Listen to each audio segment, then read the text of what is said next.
enjoyed JMB Financial. Hope that so far everybody's holidays have been awesome, been great. That's what I want to hear. Now it's time to get down to business, talk about tax season, which for us starts on January 2nd. I want to talk to you real quick about some things that you need to bring to the office. And if you get a little lost, a little confused, or you can't understand the video, get the echo, don't worry about it. I'm going to include all these things down in the caps below, okay? Three most important things are going to be, first of all, a valid photo ID for all taxpayers. Bring a valid photo ID. Your second thing is going to be your source of income. We have income statements if you're in real estate, if you have a warehouse or investments in real estate. We have the same schedule. If you're a small business owner or you have an entrepreneurial side hustle, and you can ask me questions or ask one of my coworkers questions, they'll explain that to you. But we also use W-2s, your 1099s, and this year we might need to see your 1099K, which is normally an indicator that you receive electronic payments of some type. Now, in the past, most places will not issue a 1099K out until you reach $20,000 threshold. This year, that threshold has been dramatically lowered to $600. But what they're looking for are business 1099Ks. They're looking for business payments, so to speak. So that means you're in the act of conducting commerce, not so much in the act of receiving money from a family member or some friends or borrowing money from somebody paying it back. They're looking for somebody who has a little home daycare or braids hair or has some type of side hustle on the side. They have a little delivery service. They want you to start claiming out your taxes. In a lot of cases, you guys have already been claiming it, but not really allocating the amount that goes on your cash app. We'll show you how to do so in office. There's a spot in our software that allows you to clearly mark what's what. So that shouldn't be a problem. It's always been there. To me, I've always been like, this report all your income, whether they ask you to or not. And then you kind of straighten out things from there, and it's always made it easier. That was always my mantra. Let's talk about providing proof of residency. Pardon me, I never get this right. Proof of residency of dependents. Proof that your dependents live at your household. Here's something I keep having problems with repeatedly. People move and don't change their address, or don't tell us they've changed their address. So we switch the old address, and that can cause the IRS in some cases to be like, well, no, this person doesn't live here. These kids didn't go to school in the school district. That can cause you to be audited, or have the refund reversed, or held up. So if you've moved, let us know. That's really, really important. Second of all, we need more proof in the office that your dependents live with you. Now, I'll give you some examples of some good examples of proof. If we have those in the office, we can help you a lot better if you ever have an issue of you're audited. Out of 500 clients, we have about 2 clients every year that are audited. And what makes it a very, very heartbreaking thing is, first of all, the people who need the money, and people who are about to receive a refund. And second of all, people who I could almost say, they've had their kids all year long. It's very clear where the kids have been at for the entire year. And so I just see my clients or anybody go through this. So we're going to ask you to bring some things in the office so we can be able to help you more, faster if we need to. Here's some examples.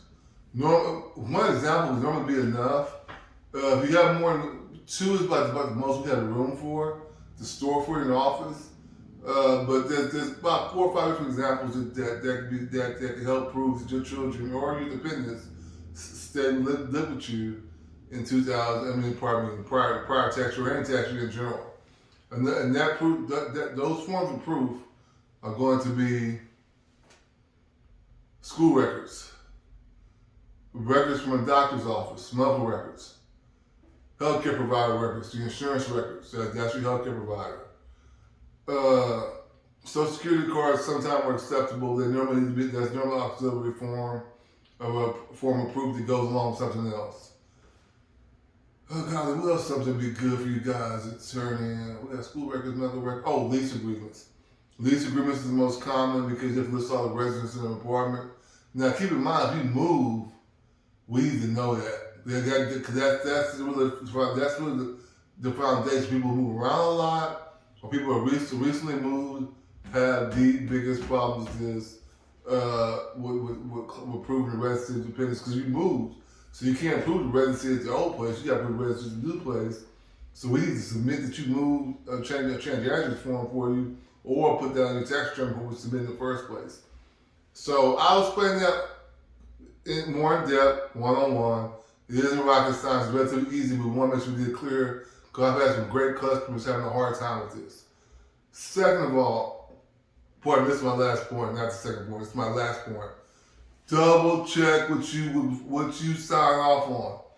Do not get so fixated on the amount back that you don't check your name spelling, especially if you're a new customer. And if you know you moved, let us know you moved. Check your address. Check the dependent's date of birth. Now, some things like date of birth and your social, we tell you to double check them, and just to be on the safe side. Most time the IRS system will not process you with incorrect social or date of birth. It just won't go through with my software. So that's normally not something to be concerned about, but the practice the way you play, right? So just double check everything. Double check your amount of W-2s. Double check your schedules. Look over one time. And make sure your deductions line up with what we discussed in the office. Because that's very important. And make sure that if you can always provide proof of those deductions also. And I'll go over those with you guys on a one-on-one basis. So that being said, man, enjoy the rest of your holidays. We're going to start accepting applications and loaning money out January 2nd like we do every year. So we're going to start the estimates this upcoming week after Christmas. So we're already going to get started. Just going over everything that you guys have a ballpark figure for you if you're ready. Most of you might be W-2s yet, so this is mostly directed towards people who are self-employed. Okay? So people who are self-employed or people who work with smaller companies who are able to get out of W-2s relatively quickly, that's a different ball game, pardon me. If you work for a larger company, most likely they won't start getting W-2s to you until after January 15th. So, but we still want to get you the system updated as soon as possible so you stay ahead of the curve, not behind it. All right? So if you have any questions, give me a call. Call me direct, 713-340-7963. You can call the office at 281-397-3294. That's 281-397-3294. And we have customer service at jmbinsuranceandtaxes.com. That is customer service at jmbinsuranceandtaxes.com. And I will leave an email address for you guys in the captions. Enjoy your holiday.